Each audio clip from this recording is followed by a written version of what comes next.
اللہ کے رسول صلی اللہ علیہ وسلم ایک دم پابند انسان تھے۔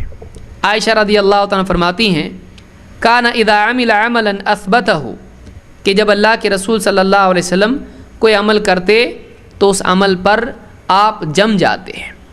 یہ نہیں کہ آج عمل کیا تو کل چھوڑ دیا، آج بہت زیادہ کر لیا اور کل ایک دم کم، بلکہ اللہ کے نبی صلی اللہ علیہ وسلم کا یہ طریقہ تھا کہ جب کوئی عمل کرتے تھے تو جتنی مقدار آج کی ہے پابندی سے ہمیشہ اتنی مقدار نبھاتے رہتے تھے۔ یہ خود ایک انسان کے بااصول ہونے کی دلیل ہے۔ اس کو امام مسلم نے روایت کیا ہے۔ اسی سلسلے میں عائشہ فرماتی ہیں کان لا یدع قیام اللیل، آپ رات کا قیام ترک نہیں کرتے تھے، رات کی نماز تہجد کی نماز آپ چھوڑتے نہیں تھے۔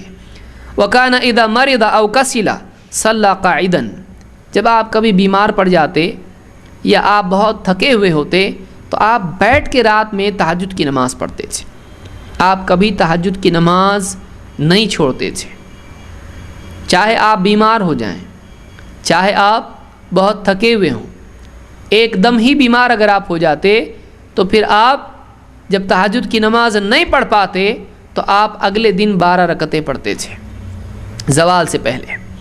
تو یہاں پر فرمایا ابو داؤد اور حاکم کی روایت ہے، فرماتی ہیں کہ آپ رات میں قیام اللیل چھوڑتے نہیں تھے، اگر آپ بیمار ہوتے یا بہت تھکے ہوئے ہوتے تو آپ بیٹھ کر نماز پڑھتے، یعنی آپ اپنے اعمال پر پابندی اختیار کرنے والے انسان تھے۔ ایسے نہیں کہ آج کیا کل نہیں کیا، جب جی میں آیا کر لیا، بہت جوش آیا، آج دیکھا جاتا ہے شب معراج آئی نماز پڑھنا شروع کر دیا، ایک رات خوب پیٹ بھر کے نماز پڑھی اور فجر بھی غائب اور اگلے دن بھر سوتے رہے، ظہر بھی گئی عصر بھی گئی، کھانا تو گیا ہی گیا لیکن کھانے کے ساتھ ساتھ نمازیں بھی چلی گئی۔